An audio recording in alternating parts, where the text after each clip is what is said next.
entre autres.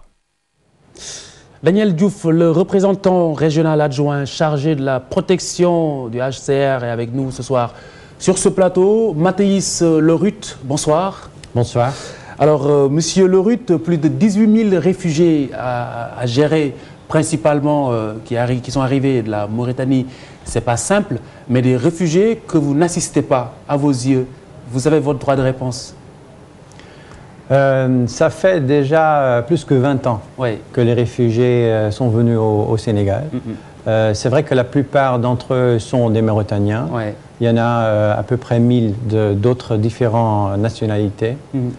L'HCR appuie le gouvernement. Il faut quand même aussi, dans cette célébration de Journée mondiale des réfugiés, reconnaître l'énorme effort du gouvernement du Sénégal d'avoir reçu ces réfugiés. C'est quand même un nombre important qui est venu et qui sont restés pendant des années sur le territoire sénégalais. Il faut aussi rappeler que 24 000 des réfugiés mauritaniens ont été rapatriés avec une assistance très étroite entre l'HCR et le gouvernement sénégalais. Et c'est vrai qu'il y a encore à peu près 17 000 réfugiés qui ont choisi de ne pas rentrer chez eux, de rester ici. Moi, je ne vais pas me défendre. Je pense que en tant que réfugié, c'est énormément difficile de survivre, certainement si ça dure tellement longtemps. L'HCR, avec le gouvernement, travaille beaucoup sur l'autosuffisance des réfugiés. Donc, vous êtes en train justement de me dire que l'insuffisance ne se situe pas au niveau de l'accompagnement, mais plutôt au niveau de l'information. Ils ne sont pas assez informés et c'est pour cette raison qu'ils mettent le bureau régional sur la sellette plutôt que les autorités, que vous appuyez. Il y a un dialogue entre réfugiés, le gouvernement et HCR qui est très important. Je pense que, bien sûr, ils peuvent avoir des améliorations là-dessus. Il y a aussi un problème, et moi je comprends les frustrations des réfugiés, un problème d'attente. Il y a trois solutions durables que nous, on propose aux réfugiés. Il y a le rapatriement volontaire, dont, comme j'ai soulevé, il y a 24 000 personnes qui ont choisi cette option. Et c'est quand même une opération dont on peut être fier. C'est une opération assez grande. Mais les gens, ils ont aussi le choix de rester s'ils ne veulent pas rentrer chez eux. Alors ça a l'air banal, mais c'est important pour les téléspectateurs. Peut-être nous rappeler les critères qui déterminent justement un réfugié. Pour simplifier un peu les choses, pas trop faire le juriste, on peut l'expliquer en tant que là où une protection nationale ne sera plus disponible. Ça peut faire par une persécution, ça peut faire par la guerre.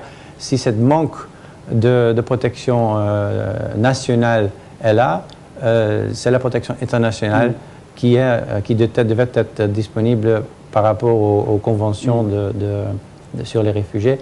Il faut peut-être aussi mentionner qu'important que dans cette même catégorie, il y a aussi des apatrides.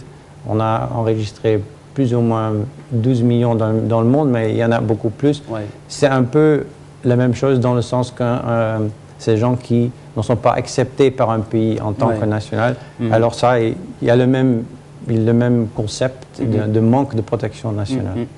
Alors l'idée justement, c'est pas d'en faire des assistés, d'éternels assistés. Donc existe-t-il aujourd'hui une politique d'accompagnement pour pas justement qu'ils restent dans ce statut-là d'assistés? Ça, c'est vraiment le base de dignité pour les réfugiés. C'est vrai que, comme le devise de la journée des réfugiés le dit de cette année, on ne choisit pas d'être réfugié, mais après, dès qu'on est réfugié et trouver un asile dans un pays, c'est vraiment à nous, le gouvernement hôte, avec l'appui d'HCR, de donner aux réfugiés des choix. Et le plus important, après une urgence, de donner aux réfugiés des outils pour une autosuffisance. Et ça, on travaille très étroitement avec le gouvernement pour arriver à ça. Ça dépend un peu de ce que les réfugiés ont l'habitude. Si c'est une référence plus sur l'agriculture, on peut leur donner les semences pour faire leur vie. Si ce sont des communautés urbaines, ça sera plutôt des formations, vocations comme ça. Mais c'est très important, dès le début, de déjà travailler avec les réfugiés qui puissent prendre soin d'eux-mêmes et, comme vous le dites très bien, communiquer avec eux que après, au bout de 5, 10, 15 ans, on ne peut pas rester dans leur vie pour toujours leur donner une assistance. Il faut les amener à être autonomes. Absolument. Qu'ils décident de rentrer ou pas. Cette façon autonome, ça leur permet de faire des choix, quoi que ce soit. Ça peut être un choix de rentrer chez eux, ça peut être un choix de rester là où ils sont. Très bien. Alors, aujourd'hui, nous allons juste en 30 secondes faire le point, si possible, de la situation au niveau régional. Une petite photographie pour terminer. Bon, je pense que si c'est 30 secondes,